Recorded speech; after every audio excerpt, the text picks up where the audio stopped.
pateando su cara para que sepan, que se siente, que se enoje el presidente, que corra la sangre por su frente. Pateando su cara para que sepan, que se siente, ¡Cagüines callejeros! Gritando la paz neoliberal. que corra la sangre por su frente. Porque no dejaremos que el ciudadanismo neoliberal nos pacifique. Estamos nuevamente en Cagüines Callejeros, agrietando la paz neoliberal. Un programa nacido de la revuelta en el norte semiárido de Chile. Queremos contarles que este es el último capítulo de la temporada. Vamos a iniciar nuevas actividades posteriormente y queríamos aprovechar de mandarles un cariñoso saludo a todas las personas que de sur a norte de la región chilena y también de otros lugares nos han estado siguiendo por las redes sociales. El programa de hoy día, como programa de cierre, es como para tratar de conversar un poco, haciendo un recuento de lo que ha sido nuestra experiencia en la revuelta y focalizándonos también en las preocupaciones, en los desafíos, en los escenarios que vemos para este año 2020. Bueno, para empezar la conversación, ya yo quería preguntarle a Janet, que nos está acompañando hoy día acá, cómo ella ha visto, cómo ha experimentado la revuelta viniendo desde otras tierras. Si nos puedes contar un poquito. Particularmente para mí fue muy sorprendente el accionar de la gente frente a los toques de queda, cómo actuaron en las marchas también. Bueno, es imposible no nombrar a la primera línea también. En comparación a cómo se manejan, por ejemplo, de donde soy yo, en Buenos Aires provincia, si bien hay sectores que van y se la bancan también en una protesta cuando nos reprimen, como que no son tan apoyados, digamos, y acá vi como que se le dio pelea a todo eso y la verdad que me sorprendió un montón. Bueno, yo te quería preguntar un poco de cómo fue tu llegada a Chile en este periodo, porque entiendo que justamente llegaste en el momento en el cual en toda Latinoamérica se había instalado la imagen de que Chile era un oasis de la democracia, que la sociedad chilena estaba prácticamente pacificada, viviendo con mucha resignación el neoliberalismo, mientras en el resto de América Latina se habían vivido intensas revueltas, en Argentina, en Bolivia, en Ecuador, en Uruguay. O sea, ha sido estos últimos años en América Latina, en Abya Yala, un periodo de mucha movilización social, y nosotros estábamos como de cierta forma en un lugar distinto. No sé cómo se veía Chile desde Buenos Aires y cómo se ve ahora estando acá. Claro, bueno, yo lo notaba al principio como una situación muy similar, digamos, hasta que, bueno, explotó todo, digamos, y como que ahí se vio realmente una reacción, cosa que yo estaba viniendo de un lugar que se estaba aguantando 4 años del gobierno de Macri, digamos, no es por destacarlo, digamos, pero sin que pase nada, y estaban pasando cosas muy, muy brígidas, digamos, porque, por ejemplo, cuando sacaron las jubilaciones, cuando sacaron las pensiones, perdón, no las sacaron las jubilaciones, le sacaron el 82% móvil, digamos.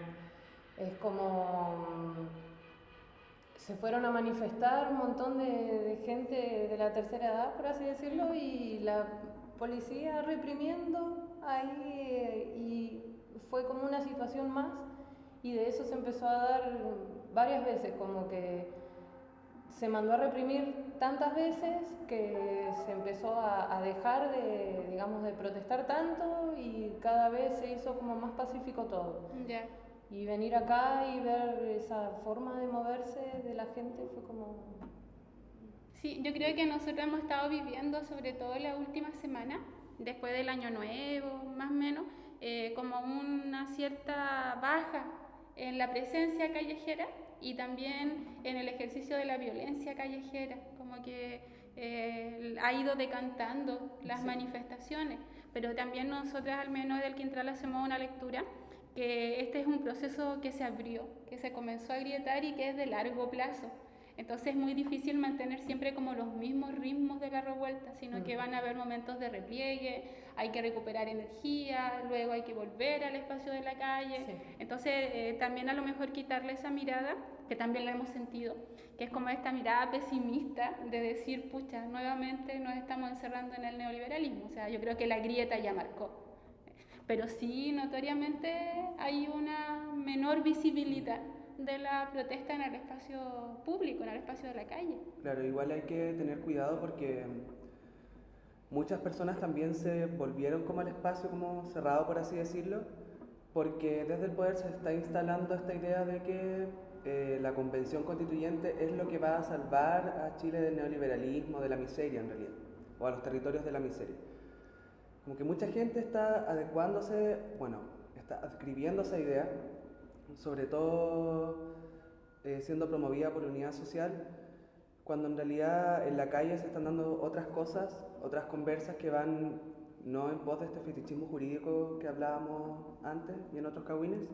Por ejemplo, cuestionemos cosas o imbriquemos sistemas de dominación y opresión, como las conversaciones que se han dado en las plazas, que son muchas personas quienes participan de esa conversación y no van a ser ciertas cabecillas que se van a encargar de regular el debate. Como, por ejemplo, ahora está el tema de la partidocracia. La partidocracia se está renovando y las caras visibles de esa renovación de la partidocracia vienen a ser los grupos feministas institucionales, viene a ser James Hamilton con el Partido por la Dignidad, que toma esta de la Plaza Dignidad en Santiago, lo toma y lo lleva, lo pone como un nombre de partido. Se lo apropia. Claro, se lo apropia y lo encierra. Cuando en realidad eso es una manifestación de resignificación popular, como es el nombre, y no tiene por qué un partido encapsular todo eso. Pero bueno, como esta renovación siento que igual es muy peligrosa, como recién estábamos hablando de que nos preocupaban ciertos temas, yo veo que esa es una cara súper amenazante. No veo que sea un espacio legítimo, sino una amenaza.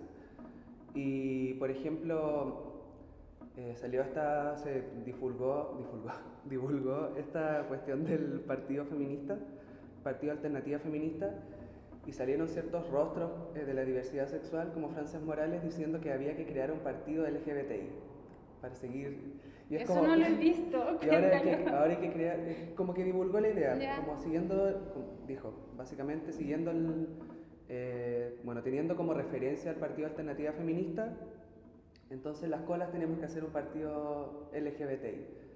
Y ahora hay un partido LGBTI, después va a haber un partido de mujeres, después va a haber un partido, como ahí, no sé, como que se está ampliando la gama del mercado de los partidos, y siento que sería súper peligroso que lo LGBTI, con ese acrónimo colonial como lo habíamos dicho antes, sería muy peligroso porque sería como ya la legitimación máxima de lo que implica el sistema colonial, o sea, el acrónimo colonial LGBTI, el mercado ya tendría por dónde entrar como brígidamente, o sea, el lobby estaría muy presente. Sí. Me imagino todas esas colas cuicas de barrio alto, blanquita, higiénica, con olor a flores de montaña, ahí hablando con nosotras mariconas ordinarias de puerto. No, mi amor. Y hablando en el Congreso. Claro, y hablando en el Congreso, arriba de un podio, como eso lo veo como una amenaza. De hecho, el Partido Alternativa Feminista no tiene página aún. Quería leer su declaración de principio, pero dieron una entrevista al Desconcierto. Y uno de sus principios fundantes son la no violencia, la no discriminación y la inclusividad. Entonces me imagino que, bueno, y lo que quieren ellas es llegar en marzo con todo esto del tema de la paridad de género, binaria, y después en la convención constituyente hacer como sacar algunas cabecillas para que empiecen a redactar las nuevas leyes. Sí, sabes que te voy a interrumpir como para a lo mejor dar mi opinión también respecto a eso, que hay menos visibilidad de la protesta dura o de la protesta crítica en la calle, y eso se da de manera paralela a que se están desplegando muy fuerte estrategias de pacificación social que tienen que ver directamente con este acuerdo por la paz, ya por este acuerdo que nace desde el poder, y que ha hecho un llamado a la ciudadanía, que se reconoce desde ese rol frente al Estado, a buscar una salida institucional a la crisis.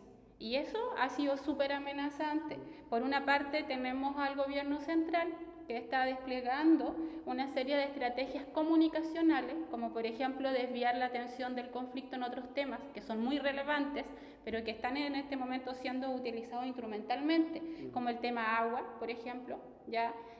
Como el tema de las nuevas políticas sociales con la agenda social que el gobierno inauguró, que finalmente son solamente medidas parche, que son solamente medidas que tienen la intención de mitigar el descontento y de cambiar el foco de atención del conflicto.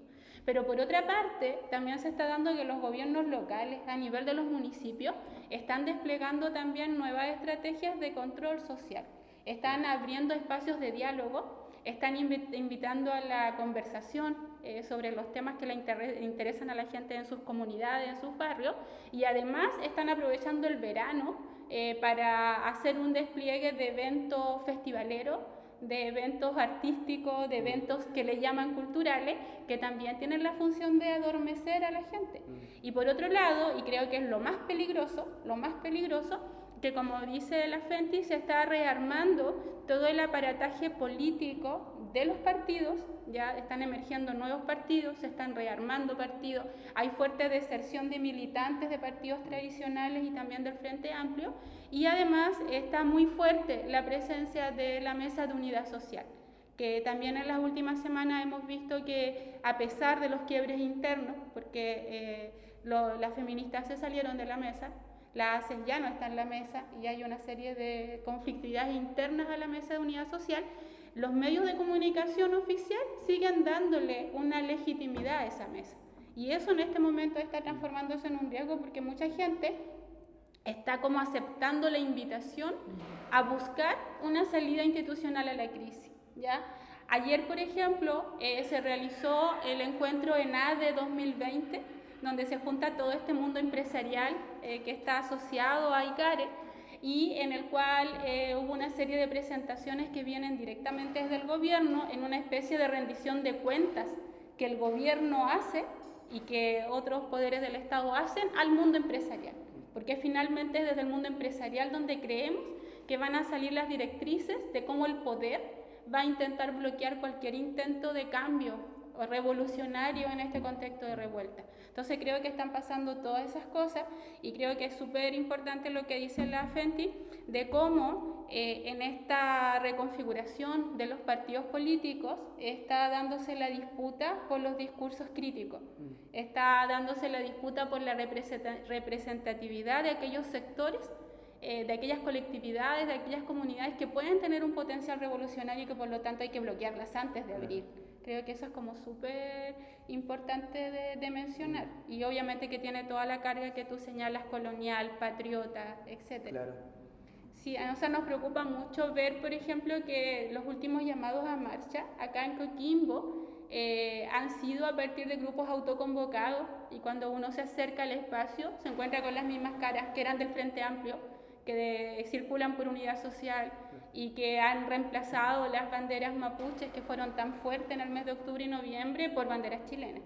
Eso es súper fuerte, o sea, la bandera patriota volvió a reemerger en estas últimas semanas acá en Serena y Coquimbo y eso igual es una amenaza para el movimiento. Sí, y se están instalando dirigencias, igual es muy notorio que, bueno, voy a palabrear, que en algunas marchas se nota que hay ciertas cabecillas que son de Unidad Social, porque lo dicen, o bueno, no todos, pero algunos sí, y prácticamente dirigen las marchas. O sea, yo siento que uno de los aprendizajes que hemos tenido durante todo este periodo de cahuineo callejero es que la conversación o lo que se dé dentro del espacio de debate no puede ser mediado por ninguna persona en específico.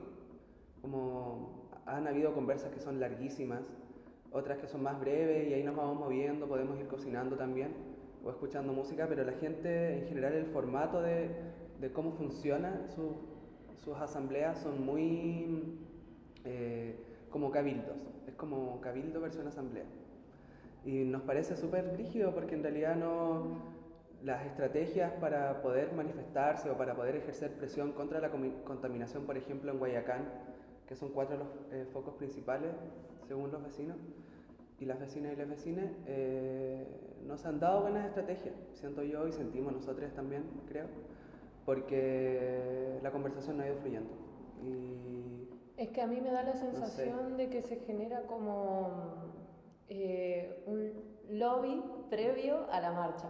Entonces, todo lo que se habló en otro momento, como que a último momento se cambia, y si estuviste bien y si llegaste justo para marchar, bueno, te adaptás, y si no, bueno, te marginan.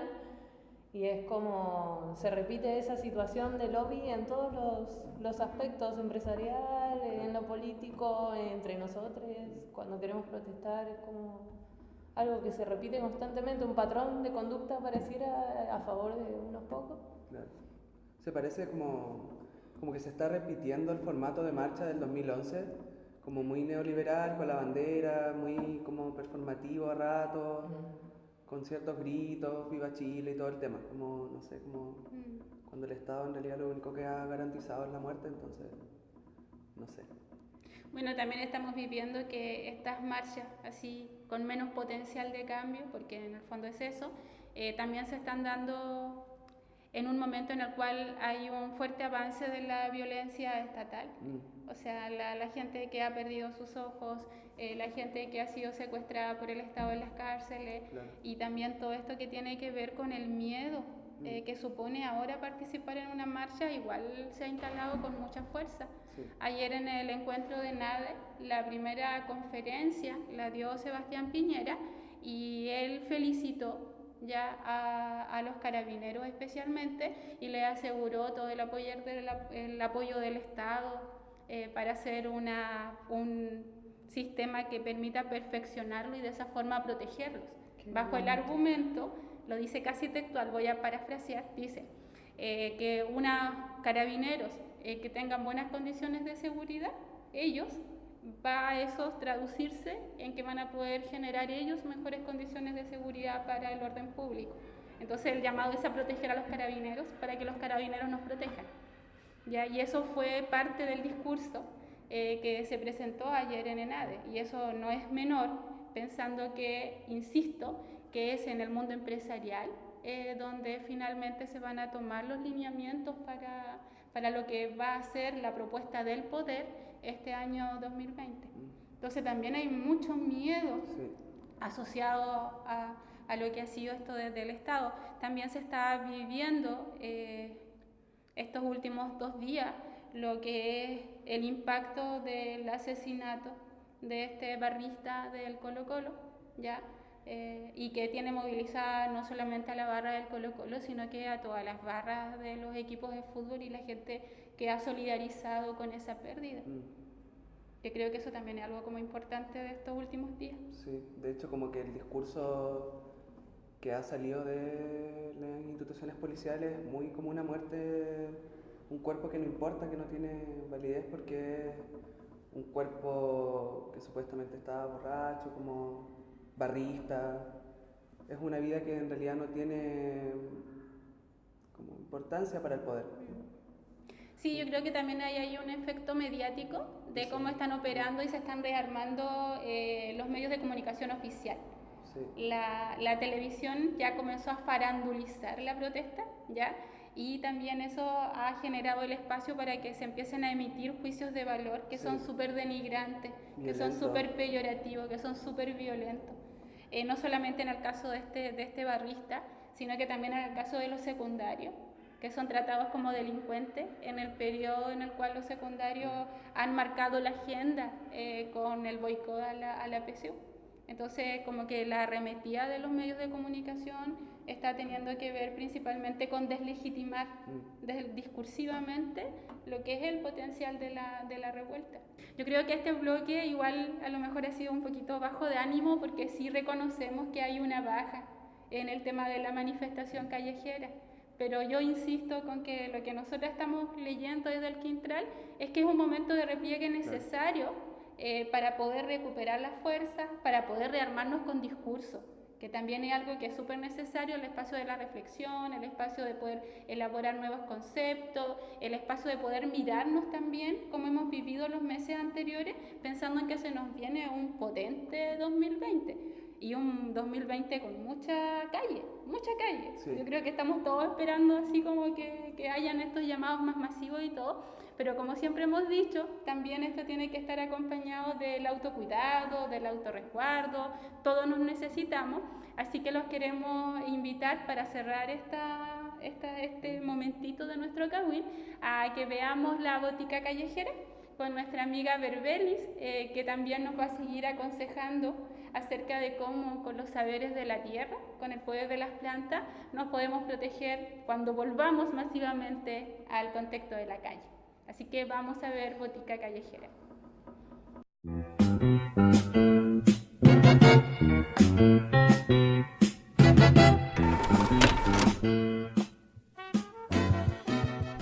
Vamos a comenzar con el matico, una planta bastante útil en estos tiempos, analgésica, antiinflamatoria, cicatrizante, de uso externo e interno. También ayuda a cicatrizar y a desinflamar los golpes que cuando se pasan al interior. Tenemos la caléndula, los pétalos de la caléndula, que comparten también propiedades cicatrizantes, propiedades desinflamatorias.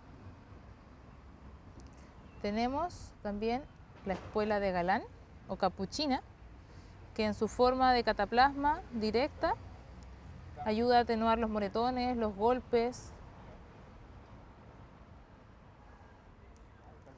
Por otra parte tenemos esta plantita, que es la milenrama, bastante común en divisarla en nuestros jardines. Esta planta tiene propiedades antisépticas, antihemorrágicas, antimicrobianas, ayudan mucho en los procesos de detención de las primeras etapas de las heridas abiertas, de las llagas, y en forma paulatina a fortalecer también los capilares para evitar que después se propaguen entonces los golpes. Tenemos por otra parte el llantén, que comparte propiedades cicatrizantes, pero una de las más importantes que quiero recalcar del llantén hoy día es su capacidad para eliminar toxinas de la sangre y de los fluidos corporales. Muy importante en los procesos de eliminación de toxinas y evitar en el fondo que se acumulen toxinas que puedan ser dañinas a largo plazo. Tenemos también la cola de caballo, una planta detersiva que ayuda mucho a limpiar el organismo completamente de elementos que estén causando daños al interior de él y que no se alojen. Con el famoso diente de león, cuyas propiedades de eliminación de toxinas, sobre todo el aparato digestivo del hígado, en el hígado, ayuda bastante a la eliminación de residuos y sustancias tóxicas. Lo podemos identificar fácilmente porque es la típica florcita amarilla que se llena de estas semillas que después se van volando cuando uno las sopla. Por otra parte tenemos el perejil, incluirlo en ensaladas, en sopa, ayuda también a este proceso de eliminación de toxinas. Es importante mencionar que la eliminación de toxinas es un proceso que no puede llevarse a cabo durante todo un periodo muy largo de tiempo. Solo se recomienda la eliminación de toxinas durante una semana, 15 días, luego se descansa y luego se puede continuar con el proceso. Por eso es importante organizarnos colectivamente en torno a las revueltas y a todo lo que está pasando. A que el autocuidado sea siempre algo que venga de todos nosotros, de todas nosotras. La ortiga es otra planta que ayuda bastante al proceso de depuración corporal, además de fortalecer el aumento de glóbulos rojos en la sangre, fortalecer entonces también ahí el organismo en general. Tenemos el boldo, que es una planta que también ayuda, es coayudante de la eliminación de toxinas acumuladas en el hígado, además de compartir interesantes propiedades respecto a la desinflamación de golpes y heridas más profundas, junto con el romero, que también es una planta antiinflamatoria, relajante de los músculos en general. El té verde que podemos encontrarlo en bastantes lugares, formas, es un depurativo bastante bueno. Siempre recordar que se consume antes de cada comida para que tenga este efecto de dispersar, de sacar las toxinas. La cúrcuma, como lo hemos mencionado, es también un potente desinflamador del cuerpo, de la retención de líquidos, ayuda también a la eliminación de toxinas en la sangre y a tonificar en general la estructura del cuerpo. Un detalle importante con respecto a la cúrcuma, diferente de cómo se llevan a cabo las infusiones, las cúrcumas y los rizomas en general, las raíces en general, es importante que se cuezan con el agua. Se ponen entonces a cocer con el agua fría, se bulle y ahí se tapa, se cierra el proceso. Como son mucho más duras que las hojas, es necesario entonces que se decoccionen, es decir, que se pongan a hervir junto con el agua.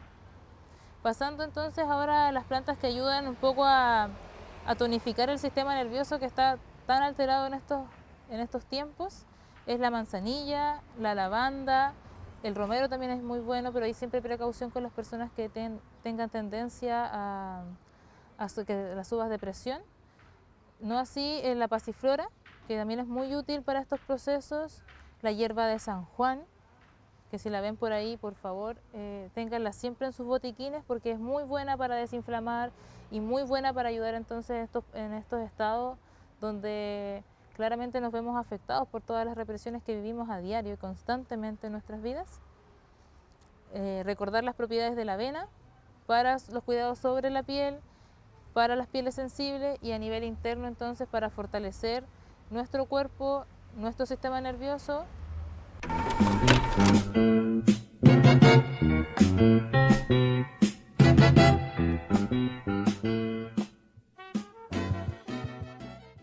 Bueno, esa era nuestra amiga Berbelis con la botica callejera. Yo quería volver a este segundo bloque de los cagüines callejeros, retomando estas ideas de este escenario que hemos estado viviendo en el cual hay un declive de la movilización callejera, pero insistiendo con la idea que el hecho de que ya no estemos o ya no se vea tan masivamente la presencia en la calle no significa que la revuelta haya parado, ¿ya? Sino que tiene que ver con tiempos, tiene que ver con ritmos de trabajo que también a veces son distintos y en los cuales muchos grupos han comenzado un repliegue estratégico para poder, como decía, armarse con nuevos discursos, para poder generar análisis y para poder también articularse con mayor fuerza en sus propios colectivos. Entonces siguen pasando muchas cosas. Han estado saliendo, por ejemplo, en los medios alternativos mucho material de contrainformación. Están apareciendo videos, han aparecido canciones, está apareciendo el rap de la revuelta con mucha fuerza. Entonces, como que en este último mes, como que estamos visualizando también como pequeños nichos y muchos nichos, todos pequeñitos, de creatividad. Y que probablemente van a ser un soporte comunicacional para lo que se venga para este año. Pero también reconocemos que otra cosa que ha afectado mucho en los últimos meses de la revuelta tiene que ver con la situación de los presos, de las presas, de las presos políticos de la revuelta. Hay algunas informaciones que hablan de 1.500 personas en Chile, hay otras informaciones que hablan de 2.500 personas en Chile, pero en este momento es un tema central para los grupos que han estado en resistencia. Porque no solamente ahora se está pensando en cómo atacar al poder, ¿ya? En cómo tensionar el orden neoliberal desde la calle, sino que también hay que generar estrategias de apañe, estrategias de solidaridad con los compañeros, las compañeras, les compañeros que están en este momento secuestrados por el Estado. Entonces creo que ese también es algo que es necesario visibilizar, ¿ya? Y que también es necesario conversar. No sé cómo ves tú el tema de la prisión política en contextos de revuelta, asumiendo que nosotros sí consideramos que todos los presos son presos políticos, ¿ya? Todos los presos son presos políticos, pero esta revuelta lo que ha hecho es que selectivamente ha ido atrapando, ha ido secuestrando a ciertos compañeros que tienen un rol protagónico, que han contribuido de miles de maneras a la revuelta y que por lo tanto son una amenaza para el poder. Entonces, en un intento de desmovilizarnos, es que estas personas son secuestradas y de esa forma se trata de instalar el terror. Y creo que eso también hay que conversar.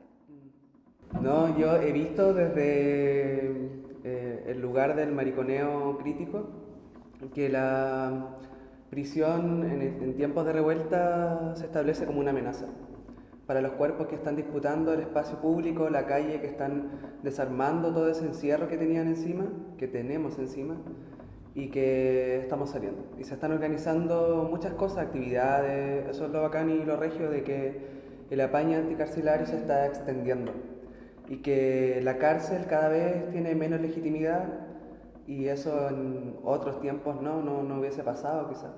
Y es hermoso. Sí. ¿Sabes qué? Lo iba a vincular con que también ayer en el encuentro de NADE, el ministro Blumer, el ministro del Interior, planteó directamente que esta revuelta, uno de los problemas que le ha generado al Estado es la pérdida de consenso de la necesidad del orden público.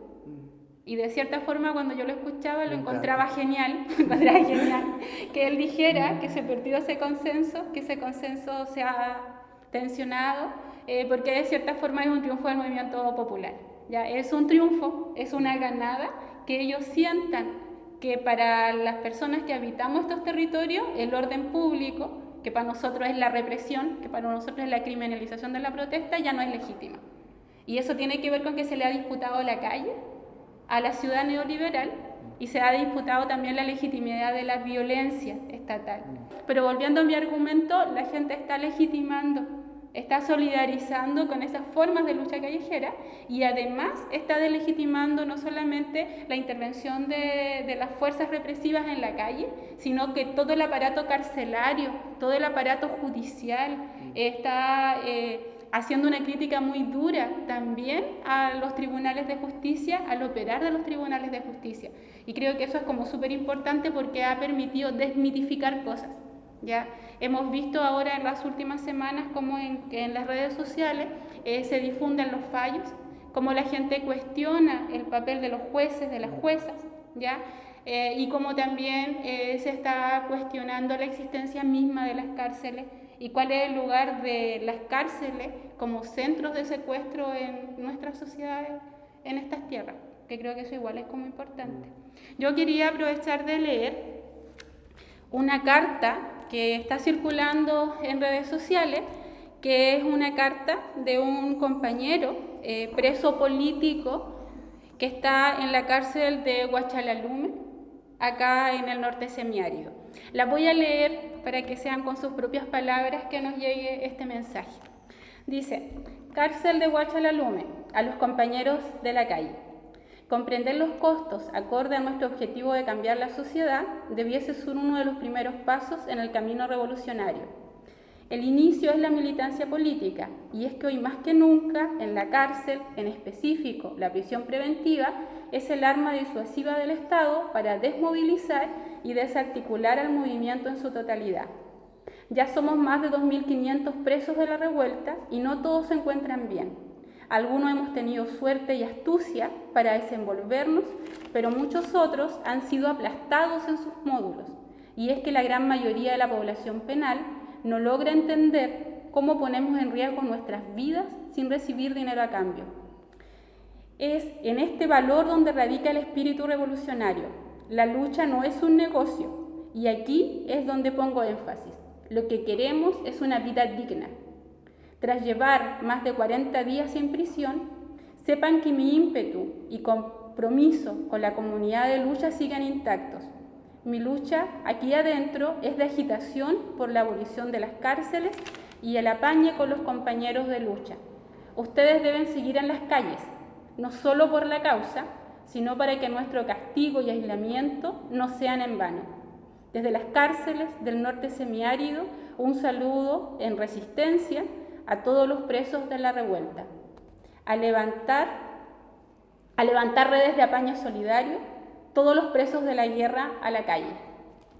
Y con eso termina esta carta, que yo creo que el mensaje que yo quería destacar es que, aparte de generar una denuncia a la injusticia que significa este secuestro estatal, también es un mensaje de aliento para seguir en la calle. Acá no hay víctimas, el compañero al leer su carta creo que lo deja claro, él no es una víctima, ¿ya? Sino que es un luchador social. Y esa es la situación que más de 2.500 compañeros, compañeras, compañeres están viviendo en todo Chile. Entonces creo que es como súper importante reconocer que son luchadores sociales y que son parte de la revuelta en sí.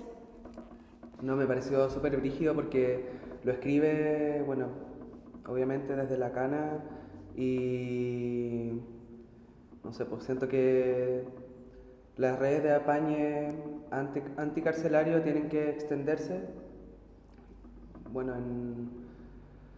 tienen que extenderse, pues finalmente eso es lo que nos queda por hacer y otras cosas más evidentemente y seguir. Sí, yo creo que lo que uno le debería dejar como este mensaje es que hay que retomar la calle, hay que seguir en la calle, para que todas esas formas de represión en algún momento van a tener que parar. Entonces Claro. creo que es como súper importante eso. Sí, y también por ahí como empezar a cuestionarse más que nada esos sectores que piensan que desde una cuestión pacífica se puede lograr algo, digamos, o negociando derechos, como cuestionarse eso más también porque también están, bueno, de eso se trata también el cahuineo, ¿no? Como cuestionar un poco las posturas, pero como también dejar de ver que gente que, por ejemplo, vuelvo a hablar de la primera línea, como que se está exponiendo, y entonces como, no, yo no estoy con esa persona, estamos todos juntos, o sea, estamos todos peleando por algo y es como dejar, en realidad uno lo está exponiendo al dejarlo solo, digamos, en esa situación y eso, como invitar a cuestionarse esas posturas y también pensar que se puede también cambiar lo que uno piensa, porque por ahí a veces, no sé si por orgullo o por no romper una estructura, como decir, no, esta es mi postura y acá me quedo. Y por ahí eso no es muy, no alimenta nada, digamos. Sacarse del tribunal del cuerpo, de la cabeza. Sí, ¿Cómo eso? Sacarse el tribunal El del tribunal cuerpo, de la cabeza, del sí, cuerpo. por favor, siento que las miradas carcelarias respecto al accionar revolucionario ya no tienen cabida, solo legitiman toda una violencia histórica hacia cuerpos pobres, hacia cuerpos marginales, hacia cuerpos raros, en Totalmente. fin, racializados. Son, no sé, una cárcel es poder, en fin, no podemos contribuir a alimentarla ni a legitimarla. Yo creo que hay que reconocer, y aunque suene bastante así como triste, pero es la realidad, que nosotros estamos viviendo un momento de terrorismo estatal. El terrorismo estatal está como en su momento de gloria, ya hay una avanzada represiva súper fuerte, no solamente a través de las fuerzas armadas, específicamente los carabineros, las carabineras, sino también a través de los medios de comunicación que están instalando el terror. Y en ese sentido el encarcelamiento de los compañeros y las compañeras es una estrategia más también de pacificación social. También estamos viendo de que está volviendo con mucha fuerza la violencia a la zona de Wallmapu. Durante los meses de revuelta se había como descongestionado un poco la zona porque todos esos aparatos tecnológicos de la represión estaban desplegados en las ciudades de Chile. Pero hoy en día eso está volviendo con mucha fuerza. Y la situación de los presos políticos en Chile no solamente tiene que ver con este momento de la revuelta. Hay que reconocer que en estos últimos 30 años ha habido una enorme cantidad de presos y de presas políticas mapuches, que también los reconocemos como presos políticos de las posturas críticas, de lo que es el cuestionamiento al neoliberalismo. Claro. Y eso ha llevado a que en Chile se ha instalado un sistema carcelario que es de carácter neoliberal. Además de ser colonial, además de ser estatal, además opera como un negocio, porque las cárceles en Chile son concesionadas. Claro. Entonces, mientras tú tienes más presos, eso también genera un nicho de negocios y una forma de acumulación de capital. Entonces, también hay un sistema privatizado en el mundo carcelario, y eso es súper violento. Ya es otro espacio para el mercadeo, en este caso, de la libertad de las personas que se enfrentan a este poder instituido, y eso es súper violento. Entonces también es una respuesta de rebeldía el organizarse, el apiñarse haciendo actividades, haciendo contrainformación, generando un acompañamiento a las familias, a los cercanos, a los amigos de las personas que están en esta situación de secuestro estatal. Y creo que eso se viene como con mucha fuerza. Y una cosa que también yo quería mencionar es que tratemos de evitar el romantizar esas situaciones, ¿ya? No romanticemos que los compañeros estén presos, porque no la están pasando bien, porque nadie la puede pasar bien en una cárcel. Entonces acá no se están levantando héroes o heroínas, sino que hay gente que está sufriendo. Y no solamente ellas, sino que está sufriendo todo su entorno. Así que también para la gente que a veces se entretiene haciendo crónicas, para los cientistas sociales que están haciendo crónicas muchas veces de estos procesos, también un llamado a no mercantilizar ese sufrimiento, ¿ya? Y no generar estos mitos y estos fetiches en torno a ese sufrimiento. Porque la gente que está en la cárcel no está porque quiere ser héroe, sino que la está pasando muy mal.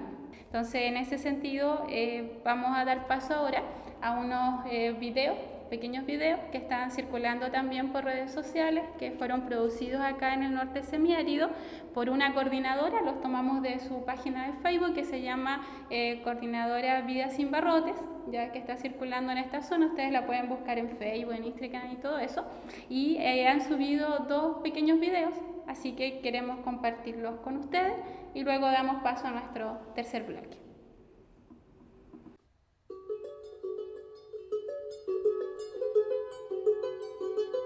Bueno, me parece súper importante y relevante que la gente en todos sus territorios, en las asambleas territoriales, se reúnan y se organicen en contra de la persecución política que está existiendo actualmente por parte del Estado chileno hacia todos los luchadores sociales que se encuentran en las calles exigiendo dignidad, exigiendo mayor justicia. Es muy importante que los apañemos, que asistamos a las actividades de difusión para juntar fondos, que estemos con su familia, con sus amigos, apoyarlos, porque si no somos nosotros, ¿quiénes lo van a hacer?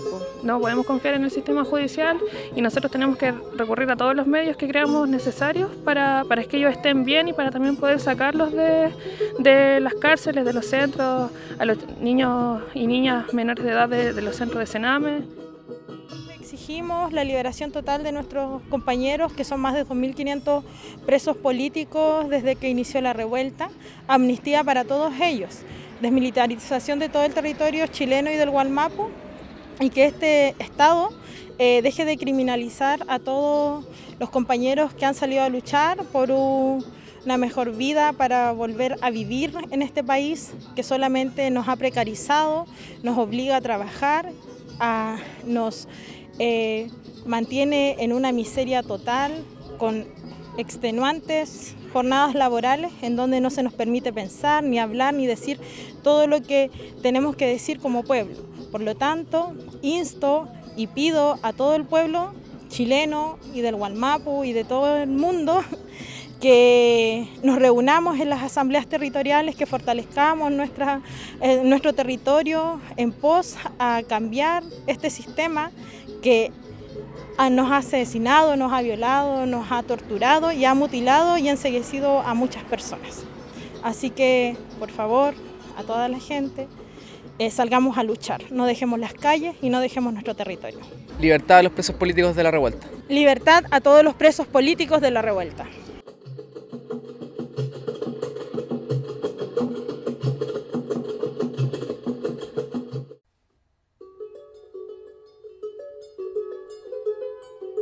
Soy la mamá de uno de los presos políticos. Solo espero de todo corazón, con ansias, tener a mi hijo pronto en casa y como siempre, recibir el apoyo de todos quienes conocen y apoyan la causa. Hago el llamado a informarse con los medios alternativos, a no quedarse solo con lo que dice la televisión, porque siempre entregan la información a medias. Es necesario que tengamos conciencia de lo que está pasando en el país, porque esto, por lo que mi hijo y otros jóvenes luchan, es algo justo contra las desigualdades y para que podamos vivir bien de verdad.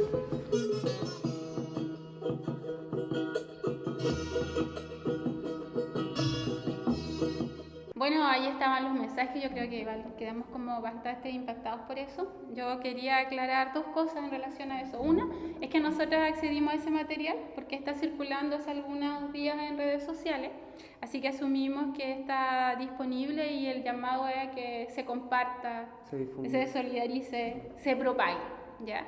Y lo otro que quería también aclarar es que en los dos bloques anteriores yo misma he usado mucho la expresión el repliegue. Y a lo mejor no es la mejor palabra porque no todos estamos en repliegue, porque en la calle sigue habiendo gente y todos los días pasa algo, ¿ya? Y porque además que los que no estamos con presencia en la calle como lo hicimos hace 1 o 2 meses atrás, porque estamos preparando cosas para lo que se viene del año. Así que tampoco a lo mejor centrarse tanto en el repliegue, sino que son formas diversas de enfrentar esta revuelta. Creo que es súper importante también señalar de que es muy probable que la cantidad de presos, de presas, de presos políticos va a ir en aumento, porque el gobierno, en lugar de dar respuesta a las demandas que se han instalado desde el malestar popular, lo que ha hecho es generar una agenda de represión, es potenciar la agenda criminalizadora que ha tenido históricamente y ha generado una serie de leyes. Hace muy poquito salió la promulgación de la ley antisaqueo. Está la ley anticapucha y están también probablemente otras medidas represivas que van a ser más focalizadas, sobre todo, por ejemplo, en el caso de fortalecer más las medidas hacia los secundarios. Ya hay un antecedente, como el antecedente del aula segura, que probablemente, y con Cubillos a la cabeza, va a vivir su fase 2 con mayor violencia hacia los escolares. Y eso es súper fuerte. Y lo de la ley antisaqueo y lo de la ley anticapucha nos pone en una posición de extrema vulnerabilidad al terror estatal. Creo que eso es como súper importante y el llamado en ese sentido es a seguir en la calle, pero vamos a tener que tratar de encontrar y de imaginarnos formas de autocuidado, porque tampoco podemos estarnos exponiendo a ese terror, a que violenten nuestros cuerpos y nuestras comunidades. O sea, dicho de manera sencilla, no podemos ir a regalarnos a los pacos, sino que hay que buscar estrategias como para poder hacer un frente más efectivo a esa violencia. No sé qué opinan de la ley antisaqueo o la ley anticapucha. En general se está defendiendo la propiedad privada, po. Es la propiedad privada la que establece cómo se va a ir regulando desde el poder la crisis, po. El resguardo de la propiedad privada. Y no sé, siento que desde los mariconeos críticos igual las resistencias tienen que ser repensadas, porque aparte como de, por ejemplo, sentir esa represión policial cuerpo a cuerpo, también hay otras represiones en el día a día y que en general otros grupos u otros movimientos no la ven o la niegan. Y siento que igual he querido tocar harto ese tema. Por ejemplo, el tema de la primera línea, de que ahora, bueno, no ahora, desde el comienzo, en la primera línea no han habido solo cuerpos de hombres heterosexuales cisgénero, sino que han habido una diversidad de cuerpos muy grande, de identidades muy extrañas, muy mostras, que ponemos en tensión no solamente el modelo neoliberal o el modelo neoliberal en sí, sino que también el régimen heterosexual. Y el régimen heterosexual también está presente en la primera línea. A nosotros también nos han violentado primeras líneas cuando nos ven que somos maricas, cuando somos tortas, cuando somos maricones y mariconas. Entonces, como desde los mariconeos críticos vamos a ir generando formas de organización estratégica que por un lado nos permita cuidarnos de la represión policial y por otro lado también de la represión policial heterosexual, como de la policía heterosexual que nos ve y nos quiere agredir, o nos agrede directamente, como eso. Siento que por un lado está todo este paquete de medidas represivas propuesto por el poder, pero también está todo este paquete de medidas represivas propuestas por el poder heterosexual que está en la primera línea. Y que son de larga data y que ahora está encarnada. Claro, está encarnada ahí. Sí, pues, que se viene arrastrando, pero muchos años. Eso nos lleva al mismo tema que siempre aparece en los cagüines, que el hecho de que hay sistemas imbricados de opresión, claro, que tienen una raíz colonial y que finalmente la revuelta, si la pensamos solamente como una fractura, como una grieta del modelo neoliberal, va a llevar a reconstruir este mundo de caos, este mundo de humillación, este mundo de terror estatal de manera distinta, Claro. pero que van a seguir reproduciendo esas lógicas coloniales de dominación, de control, de disciplinamiento, y eso es súper grave. Lo bacán es que está en disputa, porque Ya. estamos ahí, entonces como o sea, no nos pueden sacar de la calle, vamos a seguir ahí, pues, sea la policía o sea las primeras líneas heterosensibles, que les incomoda nuestra presencia maricona, llena de un glitter bien extraño. Sí, yo creo que también hay que reconocer también de que como se fetichizó y se transformó en un verdadero mito el tema de la primera línea, eso también ha generado muchos intentos de apropiarse de eso. Las primeras líneas que uno ve en Antofagasta, que contaba la Lorena, de hecho, que estuvo en uno de los cagüines, andaba por allá y nos contaba también, las primeras líneas que se ven acá en La Serena, en Coquimbo, en Ovalle, en Vicuña, son muy distintas a las que uno logra ver en las televisoras, en los medios alternativos que vienen de Santiago. De hecho, circuló hace unas semanas atrás un estudio en el cual se planteaba que las primeras líneas en Santiago eran con grados académicos, y habían magíster y habían doctores, y que ellos querían desmitificar la idea que era el lumpen. Y nosotros queremos reivindicar el lumpen, porque el lumpen el que acá está en la calle, y en nuestras regiones el lumpen el que está poniendo el cuerpo en primera línea. Entonces, y además que yo no sé si para ser primera línea tienes que tener un currículum académico como para validar el tema de tu conciencia política puesta ahí. Entonces, por eso también insistir en no fetichizar la primera línea, en plantear que la primera línea, como dice la Fenty, también es un espacio de disputa de cuerpos con potencial emancipador, y otros que simplemente van a reproducir la misma lógica colonial, cosificadora y patriarcal. Y también reconocer que las primeras líneas son diversas, son distintas dependiendo de los territorios. Y quizás nosotros no deberíamos, desde nuestro norte semiárido, sumarnos a esa nomenclatura y no llamarle primera línea a las personas que están poniendo el cuerpo acá. De hecho, suena Es como volver a aceptar todo lo que los santiaguinos nos imponen Claro. en sus canales de televisión. Igual suena como carne de cañón la primera línea, como atrás la gente contenida por la primera línea. Acá esa dinámica como que no se logra dar porque está todo tan revuelto, entrecruzado, Claro. como que no... Son territorios distintos, Sí. son territorios, Hasta son el formas tránsito de marcha es muy distinto. de abordar distintos. Son territorios en los cuales nosotros estamos dando peleas que también tienen que ver con necesidades de nuestros territorios.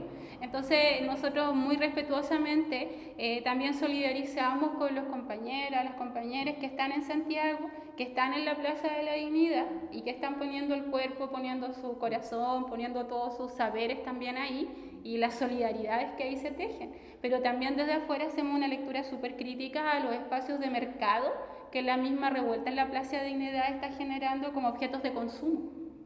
Pasando a otro tema, porque igual es el último capítulo y ya tenemos que empezar a cerrar, yo quería preguntarle cómo son los escenarios que se ven para este año 2020 y lo que a uno le preocupa de lo que podría pasar este año 2020, que van a pasar varias cosas.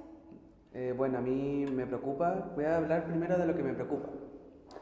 La conformación de partidos LGBT, como una forma de, otra vez, intentar cooptar las rebeldías mariconas que están en la calle dando cara desde una élite diversa sexual. Me preocupa mucho que la partidocracia se esté renovando con caras amables, con glitter, con, no sé, con una presentación mucho más amistosa. Y eso me preocupa. También me preocupa de nuevo que se está instalando la promoción de proyectos mega mineros en los territorios. Bueno, durante este año, y cómo se iba a ir dando la revuelta. Igual el otro día, por ejemplo, vi caché que se estaba como instalando otra vez en los medios el tema de las mineras, el tema del agua. Por ejemplo, el diario El Día y Mi Radio están otra vez propagando la idea de que en la higuera falta trabajo, de que hay precariedad y que por lo tanto Dominga tiene que instalarse nuevamente. Y están haciendo trabajo con ciertas organizaciones, con un sector del lugar, para legitimar esa postura. Y siento que otra vez se están retomando los discursos, ya no es la revuelta, de nuevo es la falta de trabajo, de nuevo es como la instalación de megaproyectos que habían sido detenidos, y siento que igual hay que tener mucho cuidado con eso porque en otro Kawin habíamos hablado sobre la crisis hídrica y está totalmente entrelazado, imbricado con la instalación de megaproyectos mineros, y ojalá que los discursos como que todo este repliegue que va a haber nos alimente, nos nutra discursivamente para poder dar la pelea contra los megaproyectos extractivistas.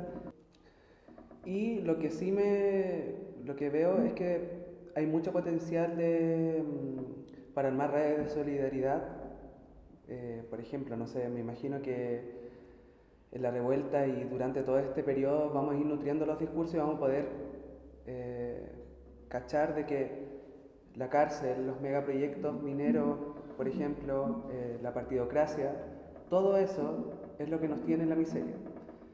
Por lo tanto, las redes de solidaridad van a ser mucho más complejas, mucho más amplias, discursivamente mucho más potentes, y siento que eso de aquí en adelante es lo que me gustaría como ir poniéndole harta atención, porque, no sé, como sin solidaridad entre oprimidos no hay nada. Claro, y la misma revuelta tejiendo las condiciones políticas, claro, para poder tejer nuevamente, sí, eso, para poder tejernos nuevamente en comunidad. ¿Cómo lo ves para este año? Bueno, me pasa lo mismo con esta cuestión de los proyectos megamineros, es como me da cierto... Pienso cómo actuará la gente frente a eso, si va a seguir recibiendo plata que el empresariado te ofrece a cambio de que te calles la boca, o si vas a seguir peleando en contra de la contaminación. Eso también como que me parece muy preocupante, y esto de como ponerle un título a las cosas, como lo que decía de que se creó un partido de la diversidad sexual, por ejemplo. Es como seguir comprando caras lindas para que ellos decidan por nosotros, y que nosotros no sepamos qué es lo que están hablando, porque todo el tiempo circulan dentro de sus lobbies y terminan tomando decisiones que les convienen a un sector, nada más. Eso es como eso, como que hay que reforzarlo, como que no lo quiero ver tampoco como sin confianza, pero un poco lo pienso a eso. Bueno, yo voy a hablar más que a título personal, voy a hablar desde el colectivo El Quintral, de qué es lo que nos preocupa y cómo vemos el escenario para este año. Primero, nos preocupa muchísimo que se intensifique la represión estatal. Yo creo que se viene una ola de violencia que va a ir acrecentándose desde el mes de marzo en adelante. ¿Ya? Creo de que si no se destituye a Piñera, al gobierno, si no se desarma también el poder del Congreso, es muy posible que se abra una ola incontenible de violencia desde el poder. Y hay que estar preparados para eso. Eso supone más gente presa, supone más gente herida, eso supone más muertes. Entonces creo que eso hay que tenerlo como una posibilidad para pensar cómo lo vamos a enfrentar. Pero también nos preocupa muchísimo, y lo enfatizo, nos preocupa muchísimo lo que hemos denominado el delirio constituyente, el fetichismo jurídico. ¿Ya?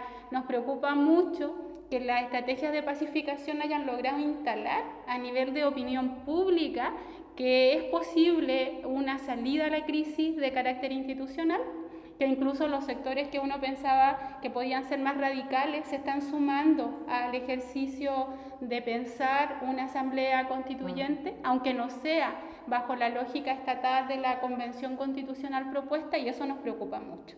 ¿Por qué nos preocupa mucho? Y acá yo voy a pasar a aclarar nuestra postura en base a algunas preguntas que también nos fueron llegando.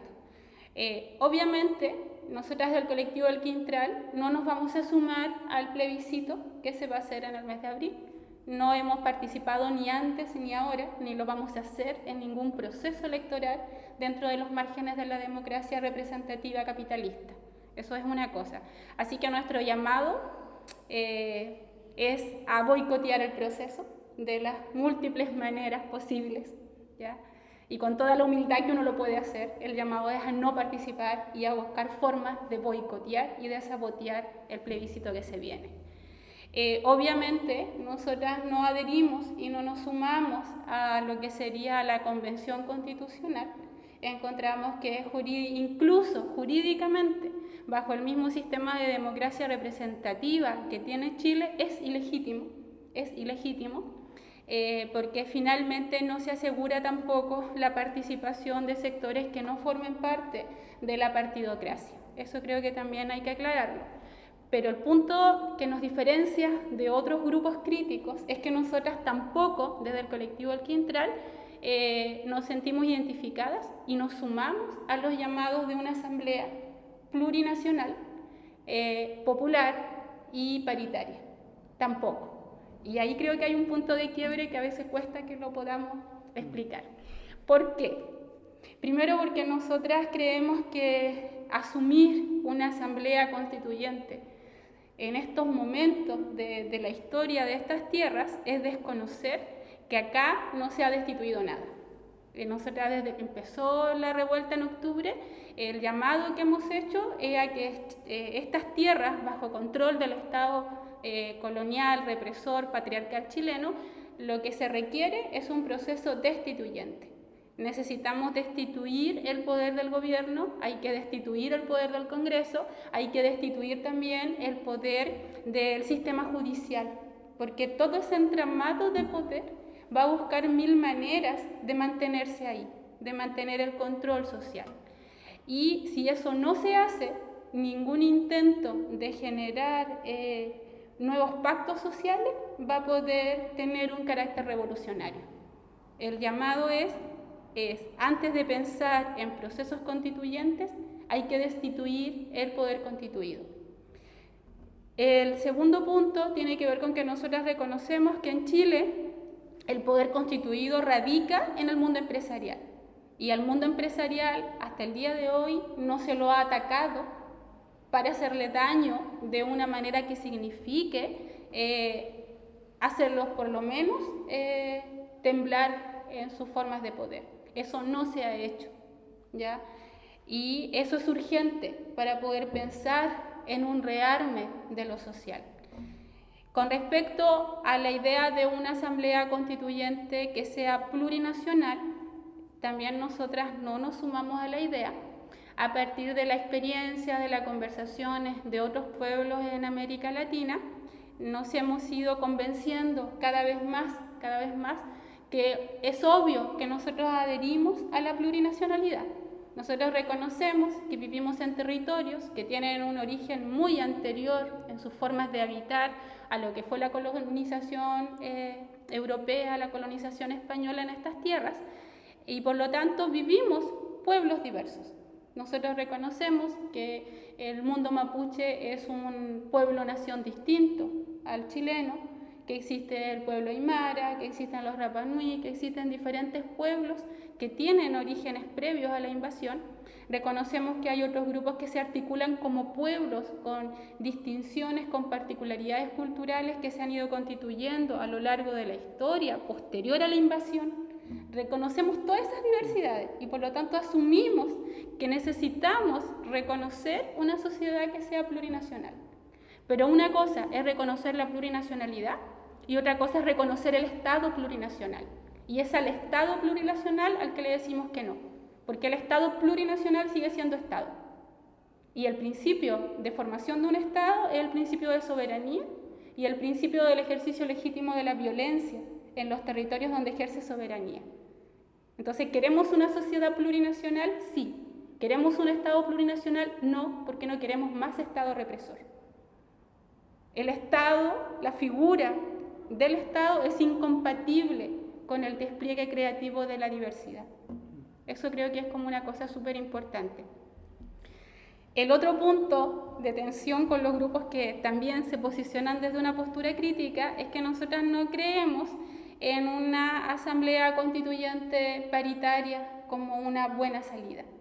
La idea de que haya una cantidad equivalente de hombres y mujeres reproduciendo lo que la FENTI varias veces ha dicho acá, que es como un criterio biológico, un criterio binario para definir lo que es ser mujer, lo que es ser hombre y reproducir ese binarismo, encontramos que eso no que eso no sobrepasa los límites de un sistema patriarcal, colonial y capitalista. Lo sostiene. Entonces, no creemos eso, ¿ya?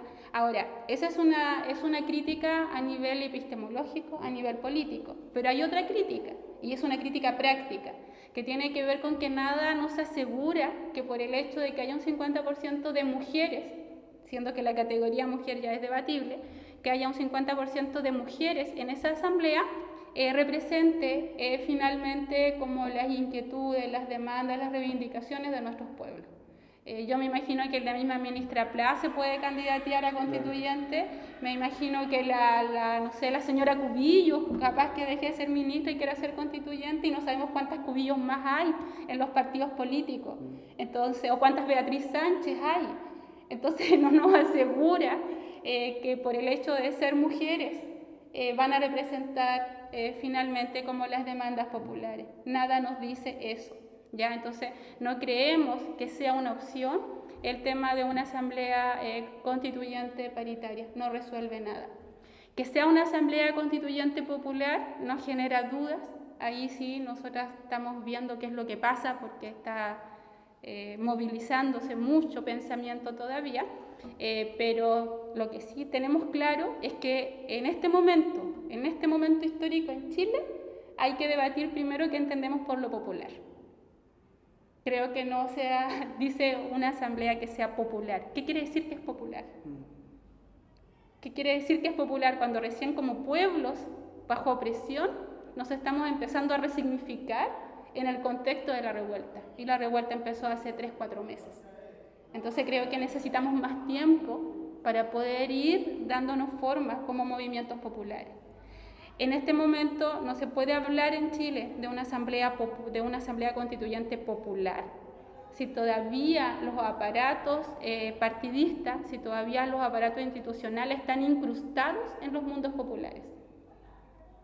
No sé, basta decir que existe la UDI popular. Entonces, ¿de qué estamos hablando? O sea, problematicemos primero qué entendemos por lo popular. Y lo otro es que consideramos que el tema de una asamblea constituyente, popular, plurinacional, ahora se ha dicho también en un tiempo feminista, intentando superar lo que es una asamblea paritaria, ahí hay que darle más vueltas porque a lo mejor sí hay una salida por ahí. Creemos que no están las condiciones políticas porque no es un tema que tenga que ver con lo jurídico, no es un tema que tenga que ver con los decretos, sino que es un tema que tiene que ver con el tema de cuál es la correlación de fuerzas que hoy día está imperando en estas tierras. Y nosotros como pueblo todavía no tenemos la fuerza política para poder instalar ciertas demandas y con una cierta articulación que nos permita generar procesos revolucionarios. Entonces, no es que nosotros desestimemos lo popular, pero sí pensamos nosotras que necesitamos más tiempo y necesitamos crearnos nuestros propios ritmos de trabajo y no tratar de acomodarnos a los ritmos y al reloj capitalista que desde el Estado se está imponiendo para vivir este proceso. Por eso, y desde una postura así radicalmente crítica, anticapitalista sobre todo, es que nosotras rechazamos no solamente lo que es este llamado a esta convención constitucional, sino que también rechazamos estas asambleas constituyentes que se están instalando en el imaginario de nuestros pueblos. ¿Ya? Creemos que este es el momento de generar resistencias, de generar movimientos revolucionarios para transformar el orden social, no para perfeccionar nuevamente las logias coloniales y patriarcales del Estado opresor. Y también reconocemos que tenemos muchas herramientas que hemos ido construyendo históricamente en procesos de memoria larga y de memoria corta para emprender esa tarea. Así que creo que es el momento de aprovechar la grieta y de juntos tejernos para poder pensar un mañana que tenga otras lógicas, que tenga otros saberes, que podamos instalar otros sentires también. Y con eso yo quería terminar, solamente agradecer desde los cagüines callejeros y también agradecer desde el colectivo El Quintral a las personas que nos han estado siguiendo por redes sociales. Estas conversaciones nosotros a veces las tenemos y duran 5 horas, 6 horas, pero ha sido súper bueno poder compartir un pequeño retacito de las conversas largas a través de los medios de contrainformación Y también aprovechamos de solidarizar con todas las redes de contrainformación, radios comunitarias que están emergiendo en el sur, en el norte, en este contexto de revuelta. Así que ese es como el último mensaje de solidaridad a esos medios contrainformativos. También un mensaje y un llamado a mantenerse en la calle, a liberar la calle de las lógicas neoliberales y a seguir cahuineando, que creo que fue como lo que motivó este programa desde su inicio. Bueno, también quiero hacer un saludo al mariconeo crítico que ha estado siguiendo los programas y que, no sé, mantenernos siempre dudosos, siempre desconfiando de las instancias institucionales de representatividad neoliberal, de liderazgo LGBTI. Nosotros no queremos un presidente o una presidenta maricona, porque no queremos presidente ni presidenta, básicamente. No queremos juezas lesbianas que encarcelen a chiquis que están en un contexto de revuelta dando la pelea. Y eso, como tratar de mantener una postura discursiva crítica que nos permita ir reconociéndonos no desde las políticas de discriminación positiva del Estado, sino que desde nuestra larga historia de rebelión hacia el mismo Estado, hacia la policía, hacia los empresarios. No queremos estar en sus poleras, queremos ser libres en una sociedad sin cárceles ni una de estas mierdas que nos están matando día a día. Desenrajar la rabia, no sé, liberar todo lo que en algún momento nos quiso callar. No sé, como, no sé, simplemente no caer en la trampa de reconocimiento neoliberal LGBTI. Bueno, yo a nombre de la Lorena también te quería decir, porque a nombre de las dos, que para nosotras ha sido un gusto y todo lo que hemos podido aprender con ustedes ha sido para nosotras la apertura también a pensar cosas súper distintas, porque nosotras también permanentemente nos estamos entrampando por haber sido criadas en una sociedad patriarcal, heteronormada. Entonces también ha sido un proceso de aprendizaje. Yo les agradezco el espacio para poder conversar estas cuestiones, ir conociendo todo lo que pasa en estos territorios. Me parece súper nutritivo haberles conocido y también participar de las charlas en las calles y saber lo que pasa aquí y poder ir siendo como vocera en otros lados. Yo particularmente estoy viajando y por ahí que en otros lados se escuchen estas voces me parece súper importante y ampliar la mirada crítica siempre. Bueno, y para ya lo último, Cahuines Callejero lo hicimos así como con mucho corazón y fue un espacio que reconocemos que es disperso porque la palabra circulaba revoltosa por todas partes. Y fue también como una forma de desprivatizar la rabia y desprivatizar también todas aquellas conversas que a nosotros nos ha generado este momento de rebeldía. Así que lo quería cerrar solamente con una frase que acuñamos nosotras que nos hizo mucho sentido y que es que no dejemos que el ciudadanismo neoliberal nos pacifique y no dejemos que la grieta se cierre. Lo que hay que hacer es seguir en la calle, mantenerse en la calle y tratar de desmontar, de destituir estos sistemas de opresión que padecemos en el Chile neoliberal. Y va a ser hasta una próxima oportunidad porque vamos a seguir ahí porfiadamente buscando otras formas también de comunicar. Así que muchas gracias. Y a cahuinear.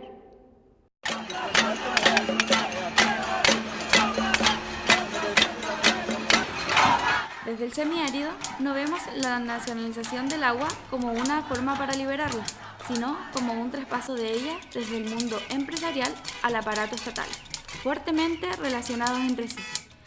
Las aguas seguirán siendo gestionadas como una mercancía y reguladas por el poder. Las aguas que desembocan en los mares, traspasando el cerco neoliberal, no se pierden. Es ese discurso de pérdida el que da soporte y legitimidad a su secuestro. No olvidemos que es la privatización de estas lo que consolida el ordenamiento neoliberal chileno. Por la liberación del yugo capitalista, a emancipar las aguas y que desborde, hermosa y caóticamente, la rebeldía.